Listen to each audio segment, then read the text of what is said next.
It's the Security Weekly News. I'm Doug White, and it's episode 283 on Friday, the 24th of March, 2023. We've got TikTok, GitHub, CISA, and more CISA, and maybe even a little more CISA than that, Netgear, DoKwon, and crypto, and more on this episode of the Security Weekly News. This is a Security Weekly production for security professionals by security professionals. Please visit securityweekly.com/subscribe to subscribe to all the shows on our network. We interrupt our program to bring you this important message. It's the show that keeps you up to date on the latest security news twice a week, your trusted source for accurate security information and expert analysis. It's time for Security Weekly News. How is your business staying one step ahead of cybercriminals? Secure your email applications, network, and data with Barracuda. Protect your business and go from zero to security in no time flat. Whether your team is working in one location or many, Barracuda has solutions that are easy to buy, deploy, and use. Learn how Barracuda can protect your business against ransomware, phishing, and other cyber attacks. Visit securityweekly.com/Barracuda. That's securityweekly.com/Barracuda. Barracuda, your journey secured. All right, happy springtime, or at least some semblance of springtime, and welcome to the Security Weekly News. Well, GitHub has rotated its private SSH key, and the secret key was apparently published in a public repository briefly. Very briefly was what they said. GitHub said that the key was taken out of action and out of an abundance of caution. And they said this should not result in any change to you, but it does mean that you can, if you want to, trust the SSH again. GitHub went on to say that the issue was not a compromise, so not a compromise of any GitHub systems or customer information, but was an inadvertent publishing of private information. Now, the key that they're talking about is the private side of a public-private key pair that you would use to validate your SSH connection. So basically, you put the public key in your system, and when you connect via SSH, it is verifying that against their private key fingerprint. So that I don't know exactly all the grim details of how that works. I know how it works, but I don't know how they have it working. But basically, if somebody had that private key, they could conceivably pretend to be the other side and make it look legitimate. The change only affects Git operations which use SSH over RSA. Web traffic on HTTPS is not affected, and so forth. The article does mention that that some docs, that there are a number of doc and software projects that continue to list and use the old SSH fingerprint, which has been revoked. So the advice from them was to update your known hosts file with the new fingerprint. And I mean, so if you don't do that already, the known host file on Linux machines and Windows machines as well allows you to specify who you can connect to. And so when you try to go to a site that's not in your known host file, it gives you a warning message, or it can even block those sites. So check that one out.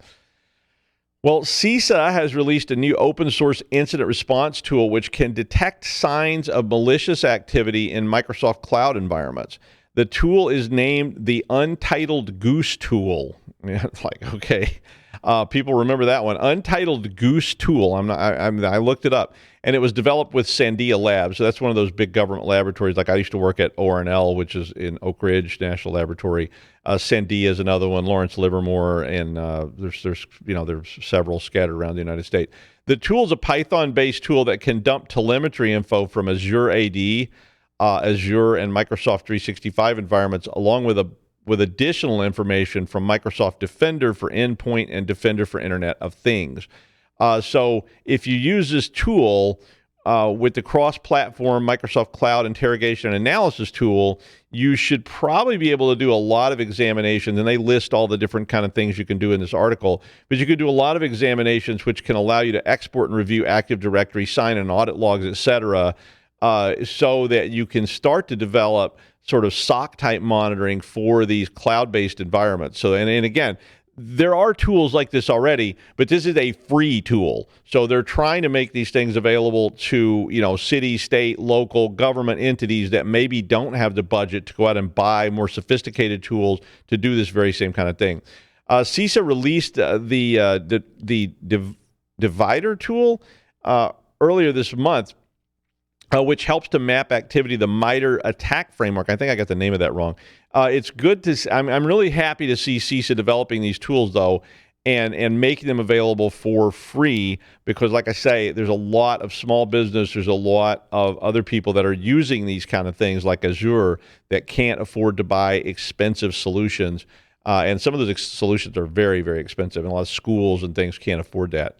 In the same light, the U.S. House of Representatives Subcommittee for Homeland Security said they want to ensure that CISA is adequately staffed and with resources and people to handle existing responsibility. The headline on that article was kind of negative, and they acted like maybe this subcommittee was saying that CISA was overextending, their abilities or misrepresenting their abilities. But when you read the article, it doesn't really sound like that. I mean, CISA was first begun with a piddly budget of only $1.68 billion. And I know, you think, oh, are you being sarcastic? And the answer is I'm not. That's a pretty small budget for something that's responsible for trying to develop this at the federal level in terms of the United States government. I know, that's probably more than the gross domestic product of some countries, but for us, that's not very much. And CISA has become the top U.S. cyber agency for civilian federal government, and they're also sort of moving into the space of state and local government and trying to support them as well. And it is currently the main juncture for coordination between federal and private.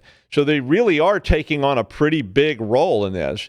And that increase in the role has resulted in the doubling of their budget to $2.9 billion in 2023. And there's a new White House spending plan that just came out that wants to increase this to $3.1 billion. And, all this means that the CISA could create things like the Joint Cyber Defense Collaborative and fund it. So they don't just have to write mandates that say it would be a good idea if, but they can actually provide funding to state and local governments along with, to help them comply and or do good things in terms of cybersecurity. This has also meant they can have new regulatory authorities which can issue subpoenas to industry partners. If they are under that umbrella of CISA, they can require the reporting of cyber attacks and threat hunt, and they allow threat hunting on federal networks. All that really increases their profile in terms of what CISA is responsible for, what they're doing, and what they can do. The committee went on to ask questions about whether or not CISA had a maturity level that had kept pace with these budget increases. And one of the committee members said that CISA does not have a standardized approach for agencies to estimate costs or make requests for resources. And it says they do not consistently measure the maturity and effectiveness of the agency, and they have not yet filled all their liaison positions with CISA. And they also said they do not obtain regular feedback on their partnerships. So currently, I think CISA is kind of being a one-way agency. So they issue a lot of things. They've not started moving into actually being almost like a regulatory agency, which is what they sounded like they were describing. So now, honestly, considering that a single B-2 bomber, costs $2 billion with a B. So one bomber costs almost as much as the annual budget for CISA. So I think they're doing a pretty good job given that. So, but I get the point. So I think the committee is saying if you just pump money into stuff and there's no accountability and they don't have any way to evaluate what they're doing with the money, you end up with these bloated sinkholes that produce very little useful output. And I won't mention any particular government components that do just that. But since we're on CISA, another CISA story. The agency announced another new initiative this week, as well as these other things, which will alert organizations of early-stage ransomware attacks, which I thought was pretty interesting. So since January of this year, CISA has already notified more than 60 organizations who are in the energy, education, healthcare, water, and these other critical infrastructure sectors about early-stage ransomware attacks. So the notification is meant to warn the organizations that there is evidence that they have been breached and that they should start very quickly and actively trying to get these attackers off of their networks before they get ransomwared. So, we all know that it's really common now for ransomware groups to take their time So they get into, some mechanism. They don't do anything overt for a long time. And of course, they spend all that time they have in the network gathering intelligence. They exfiltrate useful information that they can try to use and seal the deal on the ransom. Or maybe require more ransom so that we don't release these things. But at least for me, if I got warned a little bit earlier that somebody had penetrated my network and they were in there, it might be possible for me to actually block their access before they get to the point of actually ransomwaring my network. It may still be too late because by the time they find this out, they may have exfiltrated key data and they don't need to ransomware me, as we've seen several stories lately about that they don't even bother to ransomware anymore. But this may help. Blocking them out may let you have forensics done. Because once you get ransomware, it's really tough to do a lot of this stuff. We may be able to do forensics to see what was going on. We may be able to monitor the actions of the attackers and see what they're trying to do to get a better feel for who they are and where they're coming from and so forth. But the notifications are based currently on tips from the researcher community, threat intel companies, and infrastructure providers who see this kind of activity and then report it. When the tip gets received, CISA notifies the victim and then gives out mitigation instructions. I really see that as being very helpful to like a lot of like cities and towns and small agencies in states that don't have much budget for cybersecurity because they get targeted all the time. The Joint Cyber Defense Collaborative, or the JCDC, which is what that's called, then helps with all this, and they assist organizations who have gotten a tip and they also assist them after they've been ransomwared. So if they do actually end up getting ransomware, they try to help. So CISA encourages all organizations to report ransomware attacks, including indicators of compromise and so forth, to try to help other people when they also get attacked at the same time. So hopefully that level of collaboration may be able to start pushing some more information resources in that direction, especially for government agencies and smaller organizations at the state and local level that just don't have the resources to go out and hire a whole team of cyber people or to hire, fancy cybersecurity solutions. Crypto founder DoKwon was the creator of two cryptocurrencies that both crashed last year. Terra USD and Luna were wildly successful. They were very popular, and DoKwon had this huge online following of people that thought, he was really great, like most of these other guys.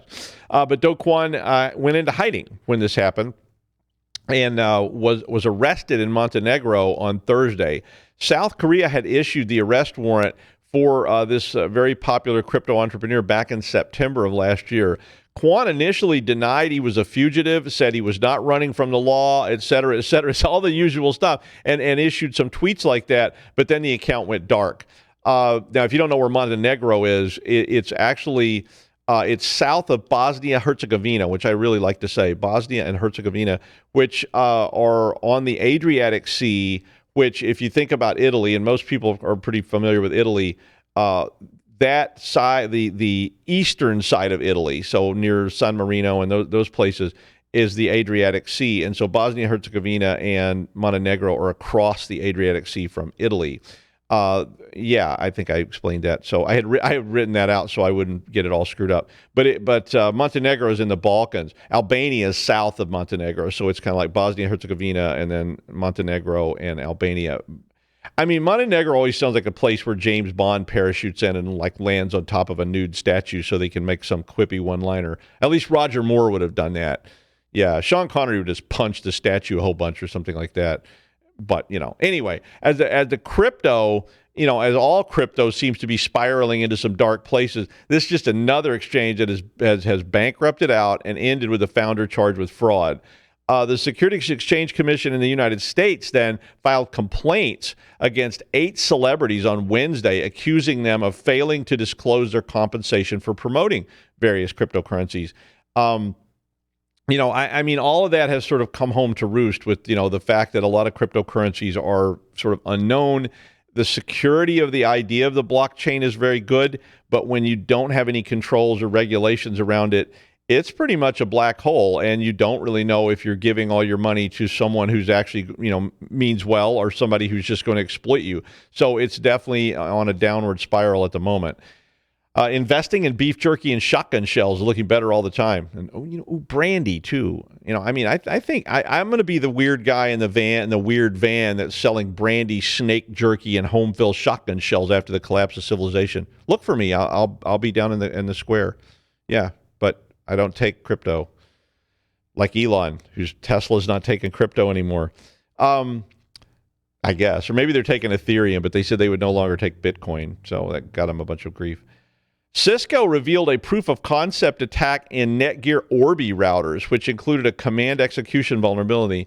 All 4 of these were in the Orbi mesh wireless systems, which are mostly for home use, so you don't see this a lot in enterprise.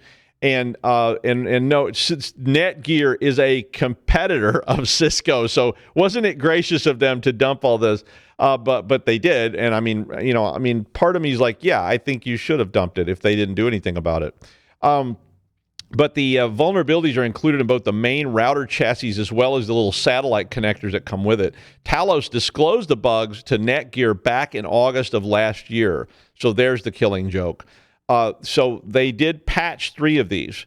But the 4th bug, which Cisco published a proof of concept exploit published a proof of concept exploit, that means that typically these home used routers are going to be targeted, once those proof of concepts come out, and one of the bugs is not patched. The good news is the exploit's not particularly easy from what I could tell. You had to have credentials, and most people set up passwords on their home networks, although some people don't.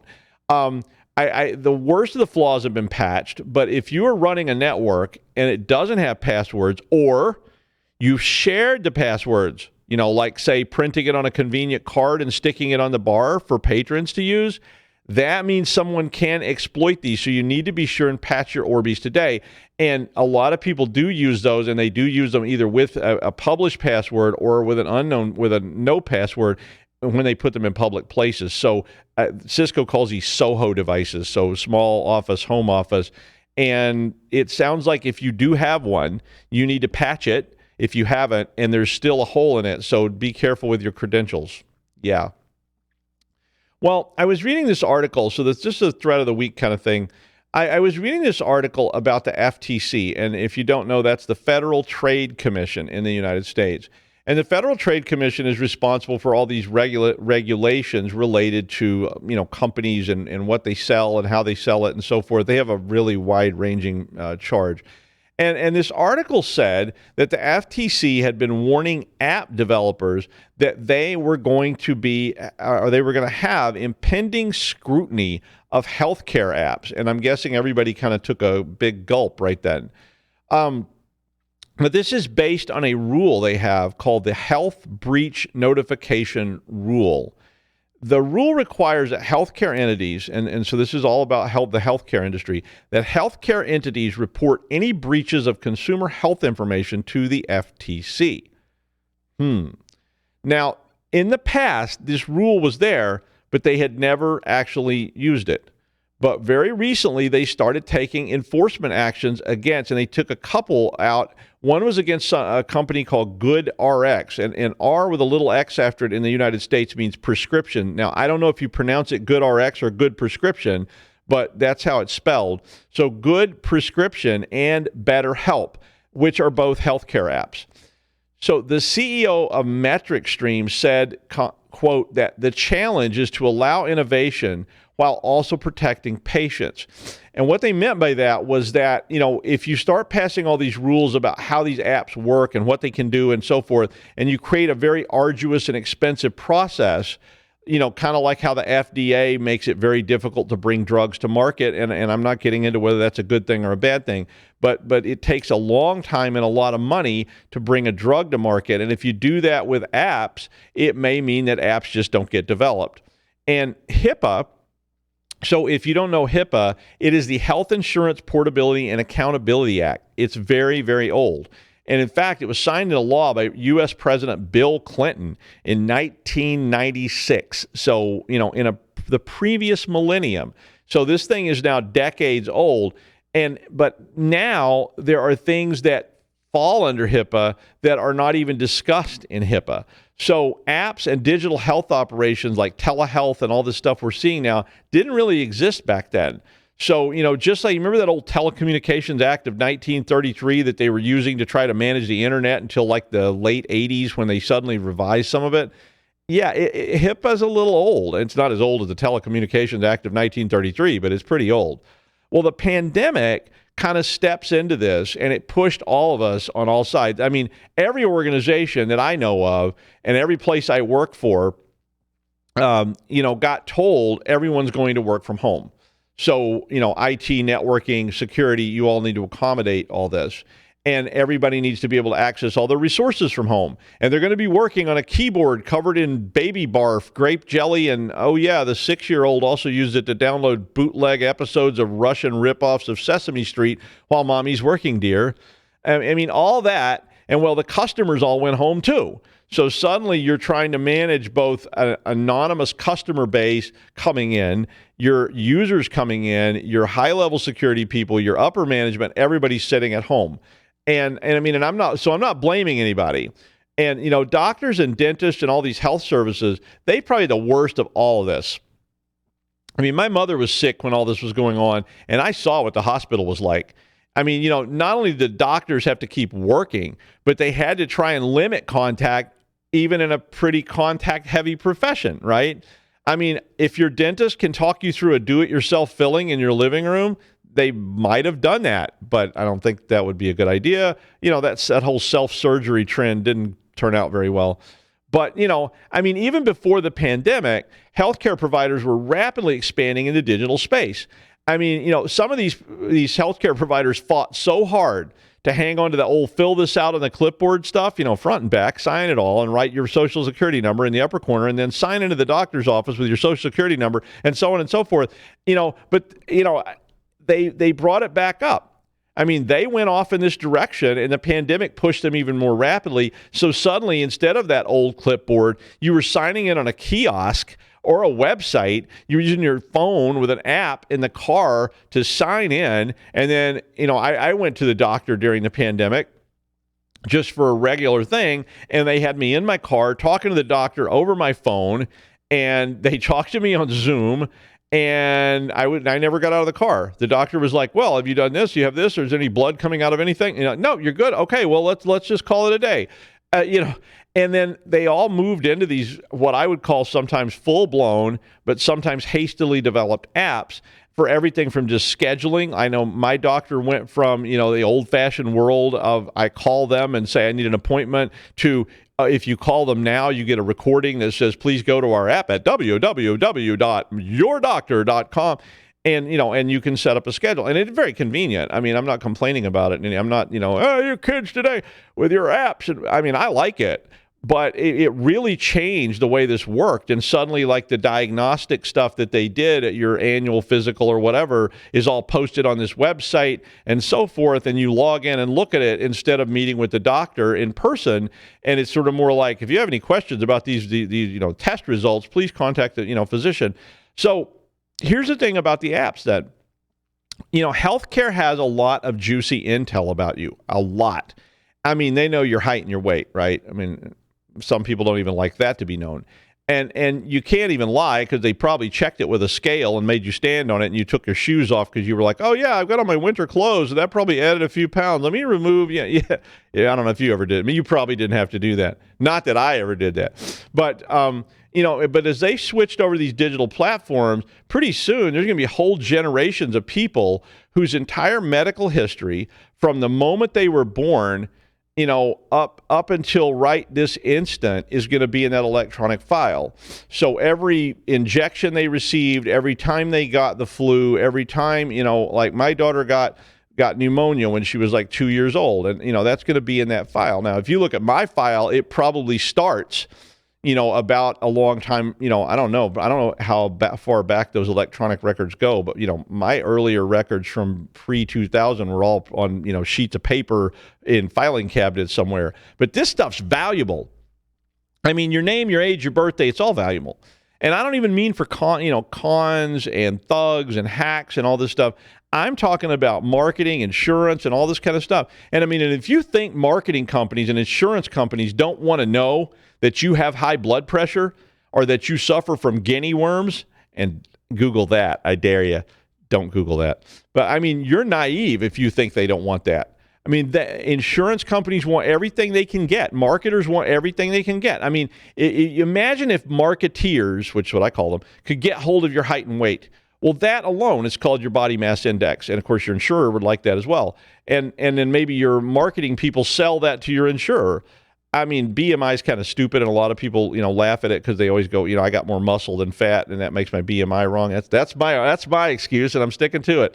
But they can target you. I mean, there's this old novel called The Space Merchants that was written by a guy named Frederick Pohl and another person named Cyril Kornbluth back in 1952.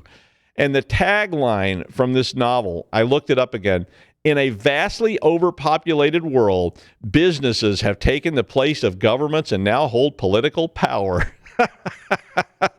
How little did they know that by 2023 that would be exactly true. I mean, the people in this novel have no rights at all. I mean, when they compare themselves to a marketing company who wants to sell them things. Sound familiar? So it won't shock me to see insurance companies either subsidizing or wanting access to these apps and getting the data. And I'm not talking about illegal stuff. I'm not talking about them hacking the thing or anything like that. I'm talking about them making deals to pay companies that have these apps for the data that's in the apps. And saying, we'd like to know who has high blood pressure because they might lie on their insurance forms and then we can refuse them coverage. I mean, my healthcare company, which is the one my insurer allows me to use, has been bought and sold several times while I've been on that insurance. They've had a couple of different apps. And when they change names, they don't just change the name on the app. They always say, don't worry, all your data is being transferred seamlessly and automatically for your convenience, which scares the hell out of me. I mean, my old data, which was probably not that secure anyway, is now being moved to some new app that has a whole different 648-page document of explanations about how my data can and will be used against me in a court of law, hanged by the neck until dead, dead, dead, so help you God. But now if an insurer buys this data totally legally, they will probably be able to pretty soon predict the day that all that cheap scotch catches up with me and I go down the long blue tunnel into the afterlife, as Kurt Vonnegut was fond of saying. Miss you, Kurt. Wish you were still out there. But it's not even always some nefarious plot. Apps get built, things get done, and who knows if HIPAA protects you or not, because apps didn't even exist when HIPAA was written. So the FTC can fine you up to $43,792 per day for failure to comply with what they tell you.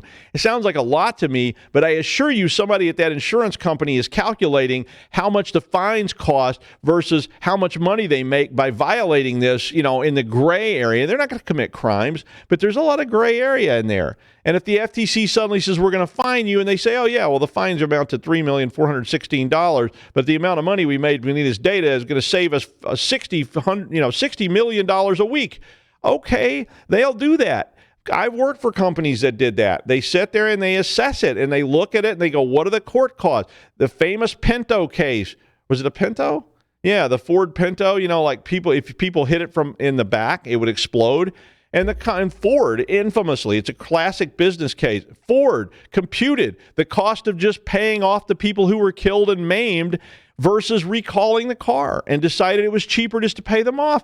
I mean, I know that sounds horrible, but that's what they do. And I really think this all leads us to the United States desperately, desperately, desperately needing a privacy act that will protect you and your data. They probably won't do it, because there's lobbyists up there shoveling money into the congressional blast furnace faster than anyone can keep up, and that's not illegal either. I mean, but if we could, it would be a start. I mean, if you're sick and you go to a clinic, you probably don't want to have to bring two lawyers, a med union representative expert, and a privacy advocate just so you can come in and get your exam. Although you probably need to, right? How many forms do you have to sign and click on these apps? And these apps have got pay. I mean, I just did one not too long ago. I mean, I scrolled for 5 minutes through all of the, the legalese just to go ahead and make my appointment. And if you were sick, you probably just clicked OK a dozen times so you could get past all the paperwork and have them give you some steroids for the poison ivy on your, you get the idea. You can imagine where the poison ivy was. But the apps are being developed. Who developed them? I don't know, and they may not know either. What about all the APIs in that app? Did that company develop the entire app, or did they outsource half of it to India? And again, no offense to my Indian friends. They're great developers. But I don't know who they are.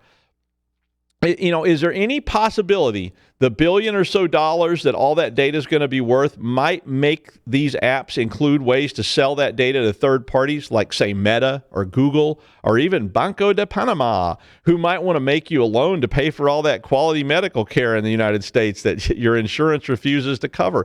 It's really scary. I mean, in the BetterHelp case, 7 million people had their data shared with third parties, which could be used to reveal their health conditions, literally. It wasn't stolen. It was legally sold, and they had clicked on something that said you can sell it. And so maybe it's starting to change. I don't have much faith because there's so much money involved, but it's really, really scary. Read The Space Merchants. It's a very interesting visionary look at today from 1952. And finally, Congress is really worried about privacy. No, they're worried about TikTok. Nope. I mean, really, really worried. I mean, oh, man, we've got to form committees and have hearings and ask you, are you now or have you ever been a TikTok user, sir? I mean, it's ridiculous. The House Energy and Commerce Committee is now having all these hearings about TikTok. And they summoned Shou-Chi Chu, who is the CEO of TikTok. And I'm not defending the Chinese, and I'm not defending Shou-Chi Chu.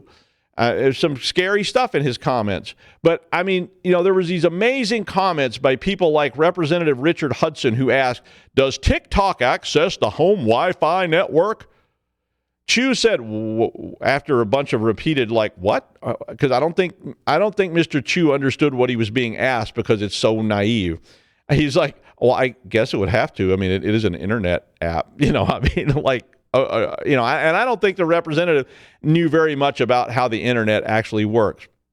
But Mr. Chu, of course, did get all sweaty when they started asking questions like, about China and how the Chinese government, may be pushing things or restricting things and so forth. And, not that I blame him, because if I was a Chinese national and I was sitting there getting grilled by the U.S. Congress and they're going like, what do you think happened at Tiananmen Square? I'm like, maybe you shouldn't bring that up. But, I mean, TikTok is a Chinese-owned company, so Mr. Chu's going to have to be very careful how he answers. But honestly, folks, banning everything is usually not the answer.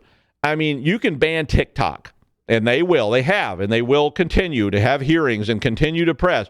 But you don't really pass any general privacy protections. So I have news for you. Guess what? You ban TikTok, next month, China will introduce the whole new Kotkit. Kotkit is a great, amazing new tool for producing short videos about your life, and the whole circus can add another ring. It's an interesting thing to observe happen, though. That's the news, and we'll see you next week on the Security Weekly News.